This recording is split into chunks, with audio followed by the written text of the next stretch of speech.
Get it, got it, good. Get it, got it, good. They can't kill us cause they can't see us cause they only see fear. Get it, got it, good. They can't kill us cause they can't see us cause they only see fear. Get it, got it, And we're fearless. Damn, it feels good to be back. Damn, it feels good to be black. They keep on killing us, we just keep killing it. Mama said killing is not where the ailing is. Gonna speak back. Lord knows she been through it. She said a human is not who the villain is. She said it's fear. It's greed and it's pride. You see it inside. That's what this past year, 50 years of hip-hop. And everything that's brought, and certainly its influence in black culture. What do you think the ultimate legacy for hip-hop, and the way it's changed sports is?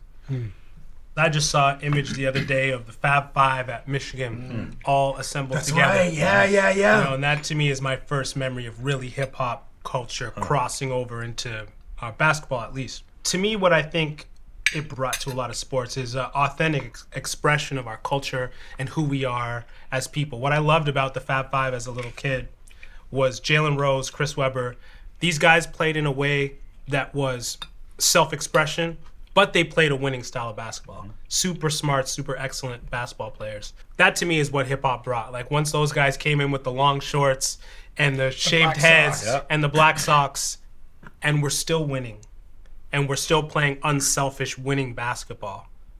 It was so powerful. There's a certain mentality that exists in hip hop that exists in players that are playing now. Like players are now thinking in equity and ownership stakes. And I think that is directly related to hip hop. It's like a certain hustler's mentality that I think the two are just so intertwined. So like in this world where there's so much is separate, they're so close. Like it's the same stuff.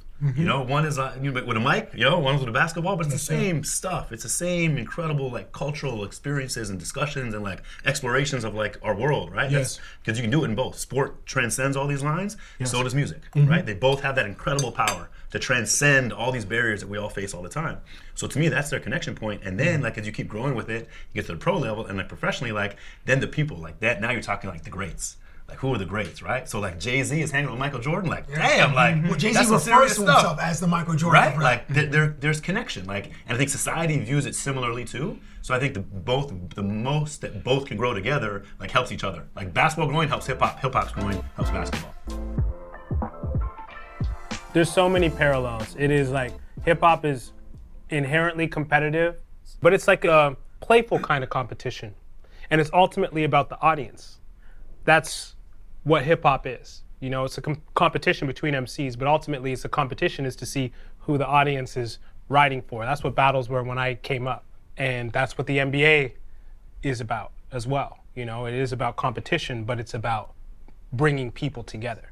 Like part of me, I watch the influence and I see, okay, we're having the walk-in, the fashion, and the players, the brands, and that's really cool, and they have huge influence.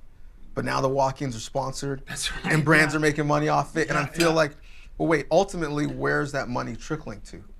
Who's in the C-suites? Which is no different than hip-hop, where, Taylor Swift, she's got her masters, but for so many artists, they influence the culture, they influence the dance on TikTok, but ultimately, the app is developed by people that don't look like us.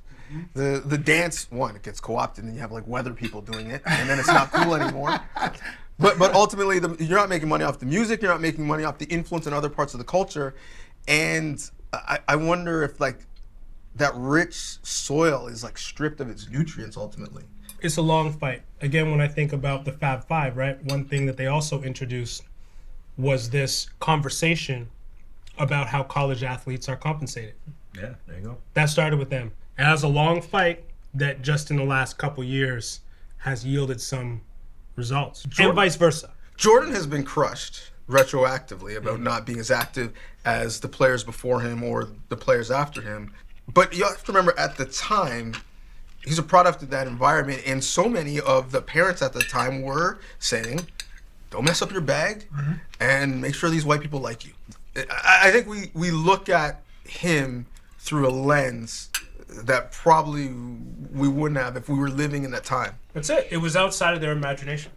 Hearing messages in music, hearing messages now with social media, now there's a different consciousness, there's a different imagination for what a player can do just to impact, society beyond their sport. But that's a generation. Like, it goes generation by generation. You got to see the people ahead of you to then figure out what you can do next. Like, that's just how the world operates. I think Michael did do something. He set a stage. Big time. He showed greatness. He showed like what we can do with our financial wealth. And now these generations, like, all right, let me post them on Twitter and make it even more powerful. You know what I mean? He amassed a lot of power. I mean, think about his Jordan brand deal and everything. He really did break down barriers. Absolutely, there's no question. We love to compare athletes and we love to make lists. But the thing is, we always remember, it's like you can't compare eras because people in the 60s were playing the best competition available, and in the athletes, every generation get bigger, stronger, faster. But in artistic pursuits, they're not the same. It's not the same. Drake is definitely, for example, a legend of this era. He is arguably the greatest of this era. But if you think about like the Beatles, that was such a different time. Same thing with like a Wilt Chamberlain. We look at the numbers and they're gaudy, right? Yeah. And there's things we know about his athleticism that I don't know if anybody has matched that in terms of like strength, size, speed, all that. But can you compare that to Joel Embiid?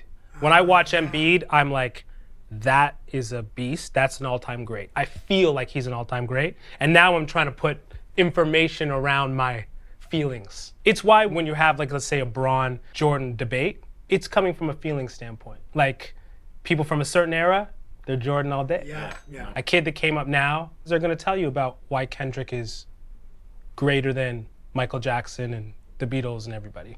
But it's coming from here. There was eras in hip hop where stuff just made a leap artistically. Like, the amount of artists I've spoken to that are like, I was working on an album, Illmatic came out, I scrapped what I was working on. Because hip hop's now here. The bar is now here. It's even, basketball is like Wemby now, even this year. Like, Oh my gosh, even bro. my guys right now are like, yo, Wemby's different. Like, he's like, this is different.